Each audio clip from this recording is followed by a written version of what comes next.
জিনা ব্যভিচার। যুবকেরা যদি কোনো যুবক জিনা করে, বিধান হলো যুবকের জিনার বিধান শোনো। যুবক যদি কোনো অবিবাহিত যুবক কোনো যুবতী জিনা করে, তার বিধান হলো, শরীয়তের বিধান হলো, এই পৃথিবীর মধ্যে 100 ডুরা মারতে হবে। আর 100 ডুরা কেমনে মারতে হবে? এমন একজন এই বুড়া মানুষ না, শক্তিশালী গায়ে বল আছে, নেই কোনো নয়, 2-4টা মারা পর মারা যাবে। মরে যাওয়ার পর বাকিগুলো তার কবরে তার জানাজা পড়তে হবে, গোসল করাতে হবে, জানাজা পড়ে কবর দেওয়ার পর বাকিগুলো কবরে পর মারতে হবে। এটা হলো ইসলামের বিধান। কিন্তু আমার দেশে যদি একটা জিনা এইরকম যুবক যুবতী ধরতে পারত, একটা বিচার যদি ধর্মমণ্ডলের জমিনে হতো, আমার বিশ্বাস এই ধর্মমণ্ডলের জমিনার জিনা ব্যভিচার বন্ধ হয়ে যেত। জোরে বলেন ঠিক কিনা? আরো জোরে বলেন ঠিক কিনা? আজকে নারীরা তাদের যৌবন এক বিলু করে দিতেছে। আহা, কি সস্তা, কি অবস্থা! বান্ধবী বন্ধু প্রেম প্রীতি করে আপনাকে যৌবন বিলিয়ে দিচ্ছে, সতীত্ব বিলিয়ে দিচ্ছে। আহা, ইয়াউমুল কিয়ামতের ময়দানে এই নারীগুলো বেইজ্জতি হবে, এই পুরুষগুলো বেইজ্জতি হবে, আল্লাহর আদালতে জবাব দিতে পারবে না। জোরে বলো ঠিক কিনা? শুধু তাই নয়, শোনেন, যদি কোনো বিবাহিত পুরুষ জিনা করে, যদি কোনো বিবাহিত পুরুষ জিনা করে, পুরুষ এবং নারী জিনা করে, এই কথা বলবেন না কেউ, সাইডতে কথা বোঝেননি? এর শাস্তির বিধান হলো, পৃথিবীর মধ্যে সর্বপ্রথম তাদের নাভি পর্যন্ত পুঁততে হবে মাটির নিচে। এই স্বামী থাকে বিদেশে, তোর বউ পরক্রিয়া করে, আর যে ছেলের সঙ্গে করে সেই ছেলেকে ধরে তাদের এই বুক পর্যন্ত মাটির মধ্যে পুঁততে হবে। পুঁতে কঙ্কাল নিক্ষেপ করতে হবে, পাথর মারতে হবে।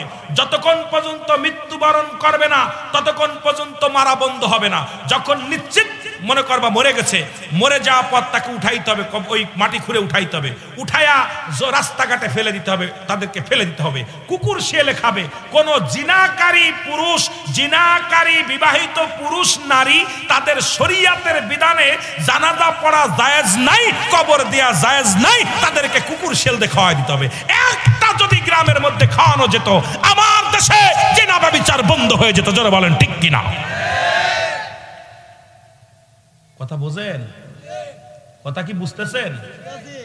আজকে অধিকাংশ জিনা ব্যভিচার বিবাহিত নারী, বিবাহিত পুরুষ। বিবাহিত নারী স্বামীর হক নষ্ট করতেছে, আবার ওই মেয়ে, ওই ছেলেটা তার স্ত্রীর হক নষ্ট করতেছে। আহা, আপনাদের এলাকা কেমন জানি না, তবে অল বাংলাদেশে প্রতিটা ঘরে ঘরে জিনা ব্যভিচার শুরু হয়েছে। আল্লাহর গজব আসবে, অচিরেই আসবে আল্লাহর গজব। দেখতেছি আজকে দোয়া কেন কবুল হয় না? আজকে দ্রব্যমূল্যের দাম বেশি, আজকে মানুষ কষ্টের মধ্যে থাকবে কিসের জন্য? যে দেশে জিনা ব্যভিচার বেশি হয়, আল্লাহর রহমত সে দেশ থেকে উঠে যায়, আল্লাহর গজব নেমে আসে। মানুষ কাটাকাটি, হানাহানি, মানুষে হিংসা, রেওয়া, অহংকার বেড়ে যায়। মানুষে হিংস্র প্রাণীর মতো, হায়নার মতো ব্যবহার করে। ঠিক একই অবস্থা দেখতেছি। জোরে বলেন ঠিক কিনা? আর আমার দেশের বক্তারা এই ওয়াজগুলো করবে না, কারণ উনিও তো ভাবির হাতের পান্না খালি ভালো লাগে না। আমার দেশের অধিকাংশ বক্তা আছে, কইলে কষ্ট পাবেন, ছেলেদের খেদমত নেয় না, ওরা নেয় মহিলাদের খেদমত। ডাক দেয়, ভাবি একটা পান দেন। আবার অনেক পীর সাহেব আছে, তার এই ভক্তবিন্দুদেরকে নিয়ে নীলা খেলা শুরু করে ঘরের মধ্যে, পর্দার মধ্যে। অসংখ্য ভণ্ড পীর বাংলার জমিন আগমন করেছে, যারা নারী পুরুষ অবাধভাবে মেলামেশা করতেছে, তাদের কাছে কোনো ভেদাভেদ নাই। এই সমস্ত জানোয়ারগুলোকে হত্যা করা ফরজ হয়ে গেছে। জোরে বলেন ঠিক কিনা? আরো জোরে বলেন ঠিক কিনা? হয়তো আমার পরে গজব চলবে। এই শরীয়তের ওয়াজ করার কারণে একাধিকবার যন্ত্রণা পেয়েছি, একাধিকবার মানুষের হাতে আক্রমণ হয়েছি। এই শরীয়তের ওয়াজ করার কারণে অনেকবার আমাকে বলছে, তোর দুনিয়ার ভাত শেষ, আর খাইতে পারবি না। আমি দুনিয়াকে পরোয়া করি না, আমাকে যেতে হবে, দুনিয়া ছেড়ে যেতে হবে। কারণ জিনাখোরকে জিনাখোর বলবো, সুদখোরকে সুদখোর বলবো, ঘুষখোরকে ঘুষখোর বলবো, তাতে যদি কেউ কষ্ট পায় আমার কিচ্ছু যায় আসে না। জোরে বলেন ঠিক কিনা? আরো জোরে বলেন ঠিক কিনা? আপনাদের জবাব শুনে মনে হচ্ছে বাকি অংশ সব আমার বিরোধিতা করতেছেন। কিছু লোক আওয়াজ দিচ্ছেন তাদের ইমান মজবুত আছে, আর বেঈমানগুলো জবান বন্ধ করে রাখছে যে আমাদের বিপক্ষে চলে যাচ্ছে। বেঈমানগুলোর জবান বন্ধ, কারণ আল্লাহর আদালতে জবাব দিতে পারবেন না। শরিয়াতের বিধানের ওয়াজ আমাদের শোনা লাগবে। আজকে খালি সুর দিয়া গলা বেরোয়া ভাব ভঙ্গি দিয়ে আলোচনা করে গেলাম, আপনাদের কি দিয়ে গেলাম? জিনা শিখাইতেছি, ব্যভিচার শিখাইতেছি, পর্দার ওয়াজ নাই, বা মামার খেদমত নাই, স্বামী স্ত্রী হক নাই, সব সমাজের নীতি নাই, নামাজ নাই, রোজা নাই, হজ নাই, জাকাত নাই, ডিজিটাল ওয়াজ প্রতিনিয়ত হচ্ছে, প্রতি গ্রামে গতকালকে হয়েছে, আজকে হয়েছে, কিন্তু ইমান তাজা হয় নাই। আগে ছিল মসজিদগুলো কাঁচা, মানুষের ইমান পাকা, এখন মসজিদগুলো পাকা, মানুষের ইমান একেবারেই ফাঁকা।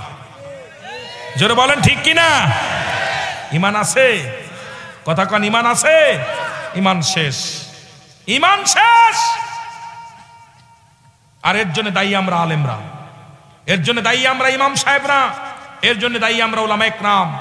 কারণ আমরা গরম ভাতে বিলাই বাজার। আপনারা কথা বলেন, সুর দিয়া পাগল কইরা মানুষ নেন। সুর আমারও আল্লাহ কম দেয় নেই। বাংলাদেশে যে 2-4টা সুরের বক্তা থাকলে তার মধ্যে আমি একজন। কিন্তু একটা কথা মনে রাখবেন, আল্লাহ ইয়াউমাল কিয়ামতের ময়দানে জবান কাটবে, জিহ্বা কেটে ফেলবে, জিহ্বাগুলো কেটে ফেলবে আগুনের কাছে দিয়া, আগুনের কাছে। বক্তা দিকার দুনিয়া কামাইছস, দুনিয়ার মধ্যে বাড়ি গাড়ি করেছস, সব কিছু করছিস, মানুষকে ধোঁকা দিয়া পকেট গরম করছিস, কিন্তু মানুষকে কি দিছিস? তাদেরকে জন্য হিদায়াত স্বরূপ তাদেরকে আমি পাঠিয়েছিলাম দুনিয়ায়। সবাইকে তো আল্লাহ বক্তা বানায় না। সবাই শ্রোতা হলে বক্তা হবে কে? সবাই বক্তা হলে শ্রোতা হবে কে? জোরে বলেন ঠিক কিনা? অনেক বক্তা সবাই আল্লাহ সবাই আলেম বানায় না, এটা বুকা, এটা বাটপার। কারণ সবাই যদি আলেম হয় তা বুঝবি কারে? জোরে বলেন ঠিক কিনা? সবাই যদি ড্রাইভার হবে, প্যাসেঞ্জার হবে কিনা? সবাই যদি ইমাম হয়, মুসল্লি হবে কিনা? সবাই যদি শিক্ষক হয়, ছাত্র হবে কিনা? জোরে বলেন ঠিক কিনা? দোয়া করবেন আল্লাহ সবাই হিদায়াত দান করুক, ঠিক কিনা? ঠিক কিনা? এটা দোয়া করবেন, আল্লাহ সবাই তুমি ইসলামের পথে ধাবিত করো, সবাইকে তুমি হিদায়াত দান করো। জোরে বলেন ঠিক কিনা? আমার বাবারা ঠিক কিনা? কিন্তু বড় কষ্ট আমার তখনই হয়, আমরা জাতিকে ভালো করতে হলে আমাদের ভালো হতে হবে। 3টা দোষ দিয়ে আমি এখন ওই মাঝে মাঝেই বলি, কোরআনটাকে 3 ভাগ করেছে। কয় ভাগ? জোরে বলেন কয় ভাগ? এই যুবকরা কয় ভাগ? 1 ভাগ নিচে জামাত ইসলাম। দেখবেন যত রক্ত গরমালা ওয়াজ ওদের কাছে পাওয়া যাবে। ওরা দেখবেন ওয়াজ করতে গেলেই যত সংগ্রামী ওয়াজ, যত হিটালা ওয়াজ, এগুলো ওরা করে। ওরা কোনো দুর্বল ওয়াজ এগুলো করে না, কারণ ওদের দরকার রক্ত গরম করা। আর একটা ভাগ নিচে তাবলিগ জামাত। এই যারা তাবলিগ জামাত করে বেড়ায়, দেখবেন খালি নেকির ওয়াজ। এই একবার সুবহানাল্লাহ কইলে এত নেকি, খালি নেকি, খালি নেকি, খালি নেকি। যত নেকির ওয়াজ আছে ওদের কাছে আছে।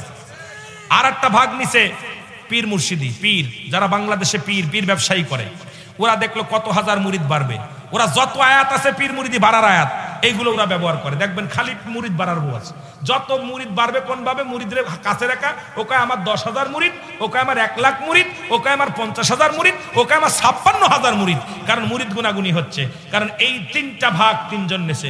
এই 3টা ভাগ সমন্বয় করে যে ব্যক্তি জীবন গড়তে পারবে, এই 3টা ভাগকে সমন্বয় করে যে ব্যক্তি এই দুনিয়ার মধ্যে সমাজকে বাঁচাইতে পারবে, 3টা ভাগকে একত্রিত করে যে ব্যক্তি আমল করতে পারবে, সেই হলো প্রকৃত ঈমানদার, সেই হলো মুমিন। জোরে বলেন ঠিক কিনা? আরো জোরে বলেন ঠিক কিনা? আমি যে কথাগুলো বলছি যদি একটু এদিক ওদিক যা, আমার জিহ্বাটা কেটে নেবেন, জিহ্বাটা কেটে নেবেন। পীরে কোনোদিন এমন ওয়াজ করবে না সে মুরিদ কমে যাক, সে ওয়াজ জীবনেও করবে না। করবে? জীবনেও করবে না। যদি মুরিদ কমে যায়, তার মুরিদ কুমার ভয় আছে। আমিও কিন্তু পীর মুরিদি করি, কথাগুলো মনে রাখবেন। আমি 88 দরবারের মুরিদ, 88 বিশ্বলি খাজা ফরিদপুরের মুরিদ। আমার জবান দিয়া কখনো এই আওয়াজ কমে নাই, আওয়াজ বাড়ছে। যতদিন বেঁচে আছি এভাবেই চলবে। কথা বোঝেন নাই? পীরের মুরিদ বাড়বে, মুরিদ কমে যাবে, এই ওয়াজকে কেউ করে? আর খালি নেকির ওয়াজ। আমি আপনাদেরকে বলি 3টা